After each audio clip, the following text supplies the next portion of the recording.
Это программа «День». Мы продолжаем час без политики и даже не уходим на рекламу, а отправляемся послушать советы эксперта по поводу экономических наших новостей, даже больше о дороговизне жизни. На связи со студией аудитор, финансовый консультант Юлия Леви. Юлия, здравствуйте. Добрый вечер. Добрый вечер. Итак, мы уже по традиции рассматриваем разные анализы разных экономистов, специалистов, которые советуют нам, простым обывателям, жителям Израиля, как нам пройти этот сложный период, дороговизна жизни, учетная ставка повысилась, суды увеличились, машканты тоже увеличились. Какие советы вы даете сегодня как бизнесам, так и простым смертным, как преодолеть этот кризис? Ну, я думаю, что самый важный совет, который я могу дать, это учить, надо учтить, что та инфляция, которую мы видим сегодня, это еще не конец.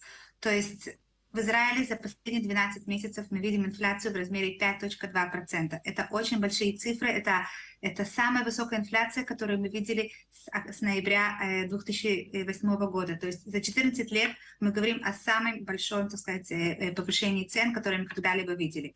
К сожалению, это, скорее всего, еще не конец. Если мы сравним Израиль с другими странами, как Британия, Европа, Америка, там мы видим инфляцию, которая уже зашкаливает за 10%. То есть мы видим эту мировую тенденцию, и на данный момент пока что еще не видно на горизонте какого-то улучшения. Поэтому нужно принять во внимание, что любой шаг, который мы сейчас сделаем, его надо будет пересмотреть на год или на два.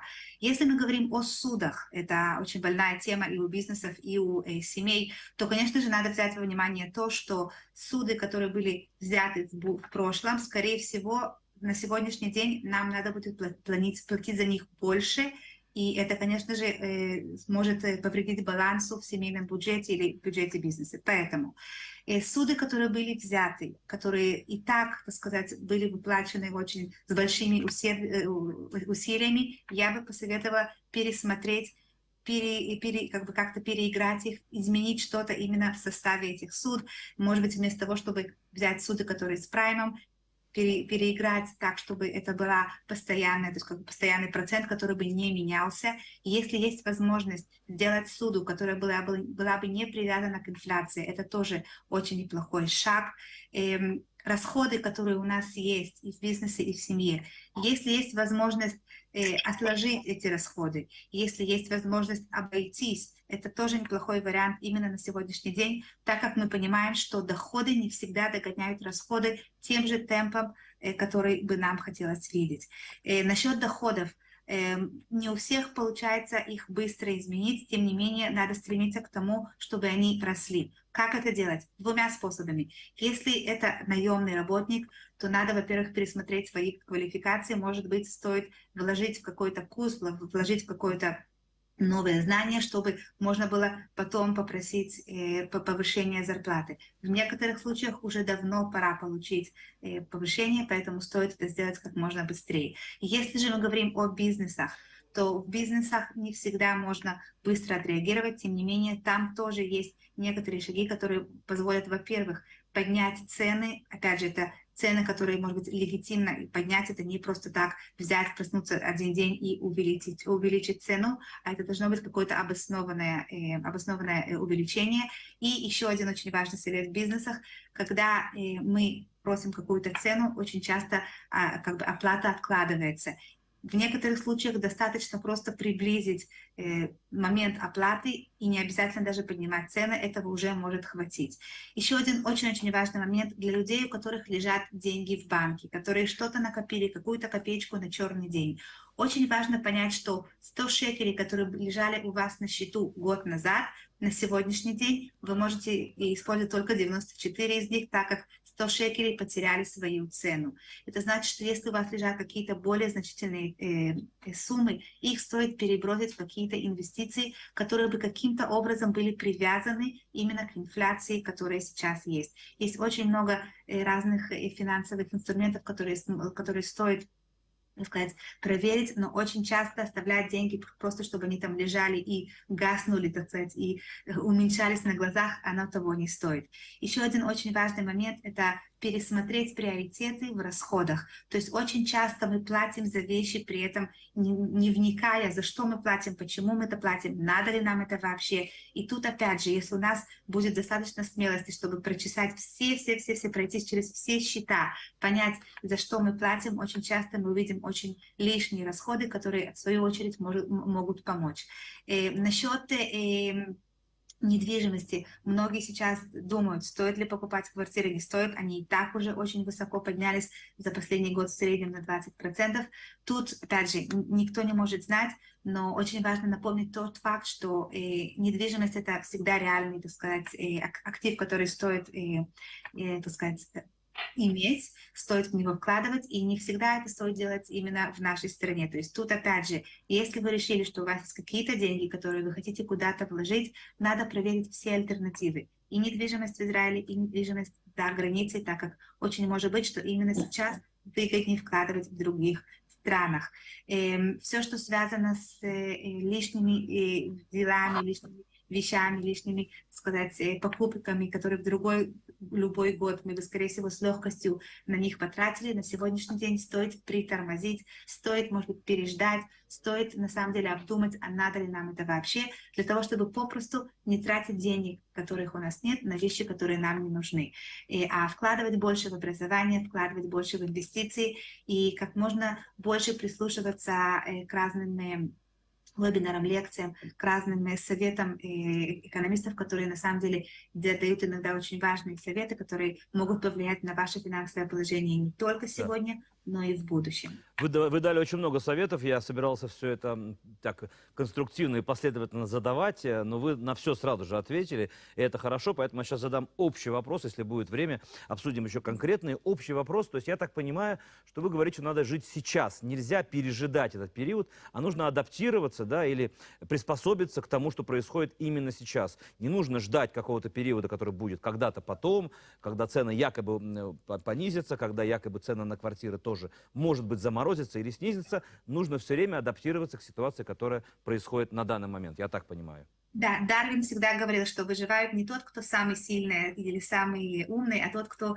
быстрее всех умеет адаптироваться. И учитывая то, что за последние 2 года у нас была куча возможностей, чтобы именно практиковать эту тенденцию, я считаю, что если мы сейчас, как сказать, вспомним эту старую закалку и не будем ждать, что что-то будет лучше, потому что нам надо действовать сегодня, так как впереди я не вижу больших изменений. То есть война на Украине не заканчивается. Многие продукты, которых сейчас не хватает, их и будет не хватать, а может быть даже будет и хуже. Поэтому стоит именно сегодня задуматься, что мы делаем правильно, что мы делаем неправильно, что стоит изменить, и не ждать у моря погоды, потому что, скорее всего, будет сложно и в будущем, поэтому надо просто вовремя проснуться, вовремя, может быть, даже посоветоваться с кем-то, взять какую-то консультацию, чтобы изменить ваш подход к финансам, потому что чем раньше, тем лучше. Это понятно. Нет, это, конечно же, очень важный совет. Давайте немножко еще конструктивно отнесемся. Где же взять эти деньги, которых не хватает, кроме там увеличения доходов с точки зрения больше работ, взять на себя и так далее. Я понимаю, ну вы говорили об этом частично, что есть еще у нас налоговая служба. Я знаю, что где-то половина израильтян не использует свои права с точки зрения возврата налогов, выяснения, какие налоги им полагается вернуть или нет. Есть еще страховые компании, у часто у людей есть несколько страховых полисов, которые лишние являются. Для них это тоже еще один источник дохода или возврата своих же денег. Есть еще пенсионные деньги, которые можно так или иначе правильно использовать. Керен и Штальмут, всякие там другие доходы. Какие конкретные советы можете дать вот в этой отрасли? Откуда взять деньги, кроме как не от работы, скажем так? Ну, конечно же, вы правильно учли то, что есть очень много разных льгот, которые надо просто запросить у налоговых инстанций. Очень часто мы не всегда можем знать сами, что там происходит, потому что это законы, с которыми не все работают каждый день. Поэтому, опять же, обратиться к какому-то консультанту, кто бы мог вам посоветовать, что стоит это делать. Обычно все льготы, они не даются просто так, то есть к ним надо активно обращаться и к Питуах Леуми, и к Мас Ахнасу, поэтому стоит, да, этим заняться серьезно. Насчет пенсии, вы правы. Очень часто пенсия — это тот ресурс, который мы не всегда берем в расчет, когда мы планируем какие-то финансовые ходы. И очень важно подчеркнуть тут, что многие люди знают, что вдруг вспоминают, что у них есть какие-то деньги на пенсиях, и тогда они просто, как сказать, берут эти деньги и вытаскивают. Очень часто при этом выплачивая бешеный налог чуть ли не в 35%, который просто остается в кармане у государства, а не у людей. Поэтому тут надо, во-первых, проверить, что можно взять без налога, а что стоит оставить, во-первых. Во-вторых, очень часто те деньги, которые лежат, вместо того, чтобы их просто забрать оттуда, можно просто взять суду под те же деньги. И таким образом мы иногда получаем большие ресурсы, при этом оставляя как бы пенсионный фонд. Эти ресурсы мы берем как суду под относительно низкий процент, и при том очень часто есть возможность не выплачивать эту суду каждый месяц, а платить какие-то только проценты и через 7 лет выплатить всю сумму. Очень часто эти 7 лет можно отодвинуть на еще 7 лет, а в это время тот капитал, который вы можете пока вытащить из этих пенсионных фондов, можно будет вложить куда-нибудь, и на тот момент, когда надо будет возвращать эти деньги, это денежное вложение уже вернется несколько раз. Поэтому тут, конечно, очень правильно посмотреть на все ресурсы, которые есть, и неважно, какой шаг вы делаете, всегда проверьте альтернативы, что можно сделать вместо этого. Единственный ли это шаг, или есть еще какие-то пути, которые мы еще не исследовали. То есть очень важно посмотреть вокруг, и если вам не хватает информации или каких-то знаний, просто спросить. На сегодняшний день интернет заполнен информациями, разными вебинарами, разными артиклами. То есть это все можно прочитать, это все можно попытаться разузнать самим. Если этого не хватает, то просто обратиться конкретно к специалисту. Иногда проще и дешевле заплатить за совет, нежели учиться на своем личном опыте. Это что-то, что на самом деле очень важно помнить, когда делаются такие масштабные финансовые шаги. Важная, полезная рубрика, очень важные советы. Аудитор, финансовый консультант, эксперт по деньгам Юлия Леви. Спасибо вам большое, всего хорошего. Спасибо вам. Всего хорошего.